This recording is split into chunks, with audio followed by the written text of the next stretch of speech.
This is The Real Shift with Templeton Walker and Kristen Cantrell, where we break down all things real broker, why we both decided to move our businesses to real brokerage.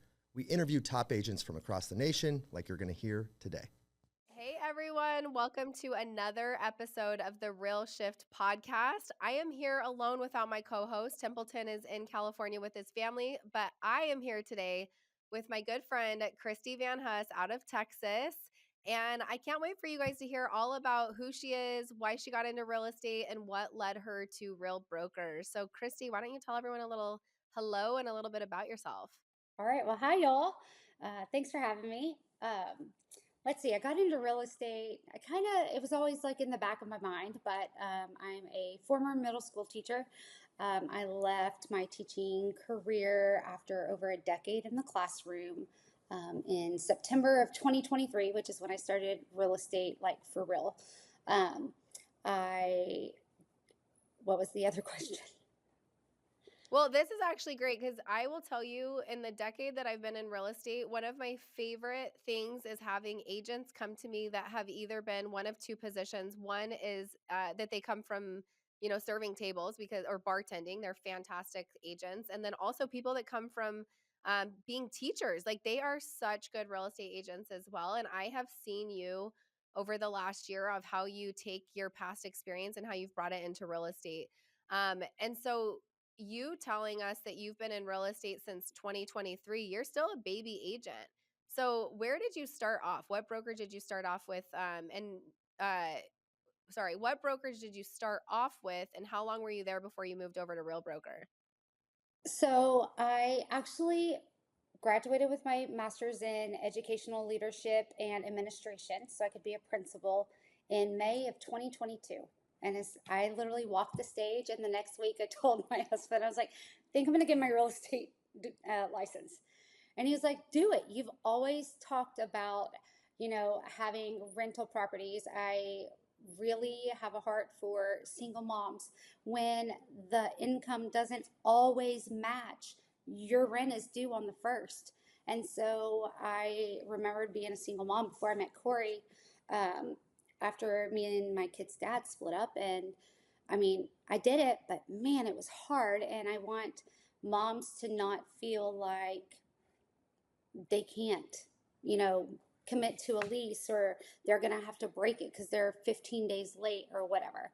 And so, he knew that when I met him and we were just dating, and, but I was a teacher and I loved my career. I still miss teaching. I still cry when school year starts, but this was what I needed because I'm still educating people, but in just different ways. And I think I love it so much because, like, teachers, I bartended and, waitress before I had kids. And it's because we're all people.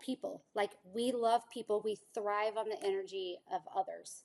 And so, I was with a boutique brokerage. I didn't do any deals my first year because I was teaching, and my school had given me 2 dyslexia classes, and it was my first year doing it. And man, I dove deep, and I would spend so much time at home preparing lessons that the district didn't help with on the dyslexia curriculum, and doing all of these things. I literally had no additional time. I would work until like 10 o'clock at night. Once I got home from being at school from 6 in the morning, 6:30 in the morning is when I would get there. And so the whole first year I didn't do anything. And then when I started going full time, my kids went to school at the end of August, and I started in September of 2023, joined a boutique brokerage, had already been there, I guess, a year and a half.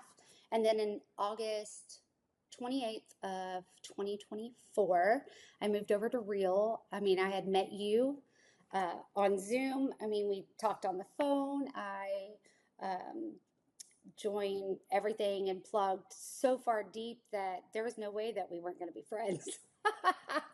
And so, well, let's pause there and let's go into, like, what do you feel like when you were at a boutique brokerage and you were looking at a cloud-based brokerage? You met us. We were, one of us is in Nevada, one of us is in Arizona, and you're in Texas. As a new agent, I know just from lots of conversations, people can be like, oh my gosh, how's that going to work? How did you feel at that time? I was scared. I Yeah. was at that brokerage and we, had a schedule every, like the first 3 weeks of every month. On Mondays, we went in for meetings. On Tuesday, it was like Tip Tuesday, ways to get, like generate business mostly, or like some sort of class. And so I went to the office 45 minutes away for that long. And so when I was coming over to Real, I remember I remember waking up that morning. I think we talked to you on a Tuesday. I You're talked to you good. on Tuesday morning. And then I woke up and I was like dreading going to work. I was like, I did this as a teacher when things were really hard. And I did not want to dread going to something that I loved doing. And I remember not going in that morning, and I called you, and I wasn't even on your radar. Like I was never going to leave because the training where I was great. Um, Yeah. but I had reached my ceiling of growth. I wanted to do so much more than just a real estate career. I wanted to build community. My number one priority is building relationships. If I sell a house because of that relationship, great. But if I don't, that's not my goal. My goal is to have those relationships and build the community that I was really searching for, and that was authentic and not fake. And so, Yeah. I mean, I called you. We talked for 2 hours that morning. And then me, you, Randy, and my husband hopped on a call that night and talked for like 3 hours. And then I joined that next morning. Like I had no So idea that I tell, was even going to do that. so tell me now, you've been at Real for almost a year. I think August is your 1 year. What are a couple things that you've really dove into that have helped you as a newer agent, and helped you in your business? And then also tell us a little bit about going from a brokerage where you're used to being in the office to a cloud-based brokerage, and how you've transitioned and how that's felt. Honestly, I was terrified about not having somewhere to go. But I realized that Yeah. was my own belief, and it wasn't like an actual reality. And so the first couple days, I was like, what the heck do I do? Like, what am I supposed to do in my home office? Even though I only went to the office one day a week, it still felt like I was like tied to, like, I had to do that to be successful, or whatever the case may be. All those judgments I kept telling myself. But after the first week, it was, I mean, game changing. I made from August 28th until December 31st, 5 times what I made in the whole 2 years I was with my previous broker, even though the first year I didn't do anything. So 1 year compared to 5 months.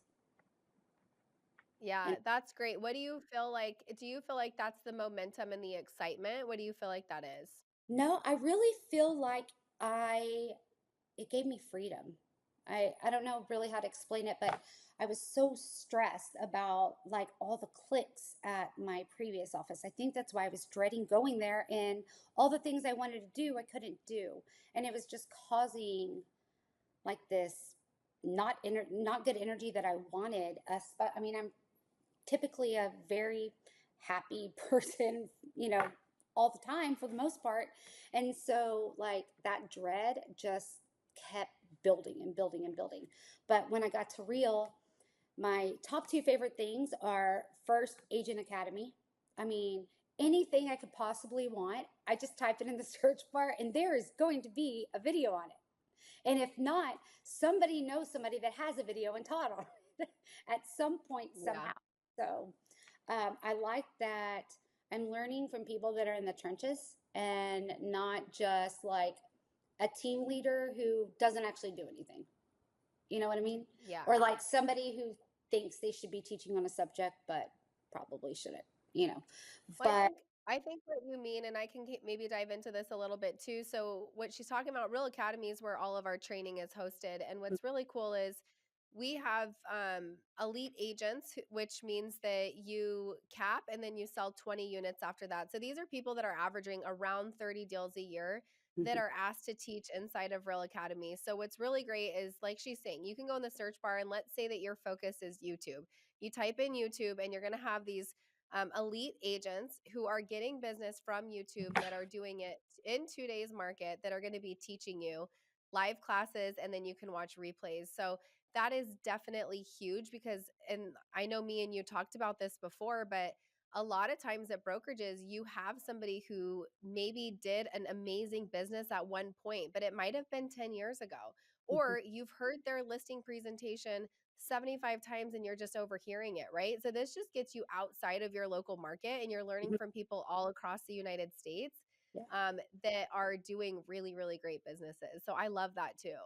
Yeah. Well, and you also get an opportunity, like you're in Arizona, and if I'm taking a class from someone in Arizona, what they're doing there, I'm probably not doing here. And I'm like, I like how they're doing that. I'm going to implement it for my farm, my community, my spirit, whatever. Um, and it gives you fresh ideas and other perspectives in other markets, with, I mean, various backgrounds. And I mean, we have people that are like, come from, Fortune 500 companies and all the things, marketing, teachers, like anyone and everyone, and their perspectives matter, and they really help when you're trying to find your footing. Yeah, I love that. Okay, what's your second favorite? Other than the split, let's see. It is a I good think split. it is a good split. My other favorite is the dashboard. So like so at my last brokerage, even when I was my mom's assistant, like 20, let's see, my kid's 20, so like 25 years ago, my mom was an agent and she focused on residential and farm and ranch and specialized in like timber. And so like I remember like back then they printed everything, right? But you had to go to like this office and this office, and then you had to like pick up this here or whatever. And digital at my last office, it kind of felt like that because I'd have, like my back office, but then I'd have dot loop, and then I needed to pay for the CRM, and then I needed to pay for this, and then they wanted follow up, like all these things. And in Real, on our reason, we have everything's on one thing. I don't have to like go here and open this and open this. And I'm ADHD. So like if I have a million tabs open, I am going to go insane. So I like that it's streamlined, one place. I'm not having to pay for 50 things. By the way, I was paying for 12 things a month at my previous brokerage, and now I pay for one. Yeah, well, and that is definitely, if you guys have been listening to this podcast and you've listened to, everyone that's been in production that's come on, that is something that comes out of their mouth, is just the ease of the technology and how it affects them in their business. And it's so true. Like, Mhm. it definitely can feel that pain point of, oh my gosh, I have to get my broker, my broker address or whatever it is, my broker number, whatever they call that thing. And it's just like impossible to find. It takes like so long, where everything's just in one spot and it makes it so easy. Yeah, I agree. I think that really how they set it up with agents in mind, like you can tell that they put a lot of thought and effort into it when they were building this. And it's not so hard. It was scary, but it was worth it in the end. Yeah, absolutely. What about marketing and branding? Do you feel like you can completely brand yourself? Do you feel like, how do you feel about that within the real, um, all the real stuff? I feel like in real estate, your brand is you. Your brand is not your brokerage. And like I hear people all the time, and they're like, when I talk to them on calls or like they come to my community events, and they're like, yeah, my broker gives us signs and they like do all these things and everything has their phone number. I'm like, that is not your brand. You are branding for your broker. She's not paying you to be her marketing advertisement. Like, you are your brand. What you do matters, not what your broker does. If you switch brokerages, your client is not going to care. Yeah. So 95% of the time. do you feel like you've been able to have brand autonomy since you've moved over to Real Absolutely. Broker? Absolutely. Yeah. I mean, whenever I first started, I noticed like the colors and stuff, and I was like, okay, those are not my colors. But I went with my hot pink because I mean, all of my sign, that's just my brand, and I like that I just got to keep whatever I want, what I needed and what I wanted, and I've been building upon that and upon that. And Reel's just the logo on there. It's not making Yeah. any impact to what I'm selling or clients that I'm helping. And I have one last question for you. How do you feel about the culture and community at Real? I actually like it. You know, coming from somewhere where we had an office and the culture was cliquey. Um, I mean, I had friends there, but it's definitely a favorite game. But when I came over to Real and got plugged in, I mean, I can pick up the phone and call any single person I've ever met at Real, and we're gonna talk. It's not isolated. Like I can only call you because you sponsor me, or I can only call Randy or Dustin or Clayton. Like I can call anyone I want and not feel weird about it. Yeah. I Yeah. definitely feel that. I feel like it's very, very open and everyone is very receptive to helping. So I love that you said that. Yeah, and I like on the dashboard, like you can join all the communities in our work Vivo, and I can talk to agents in Canada and figure out what they're doing because that is nothing like here. And it's fun to learn about different markets and what people are doing and what's working for them. And I like that we get to collaborate. And I don't feel like I'm competing with other agents, and it's not cutthroat like people are making it out to be when you're somewhere small. Yeah, and I feel like I haven't seen like that cutthroat in so long, but it's crazy with how many people I talk to throughout the weeks through Moms in Real Estate, through here, through just, talking in our Facebook group, everything. There's still so many cutthroat people that are dealing with cutthroat agents, and it's just so crazy when you're not in that environment. I know, and they put up with it. You matter more than your Mhm. broker. There's Yeah, it's crazy. period. And my favorite thing that I tell new agents is, guys, no is a complete sentence. You don't know any explanation. You can just say no. And they're like, but I can't.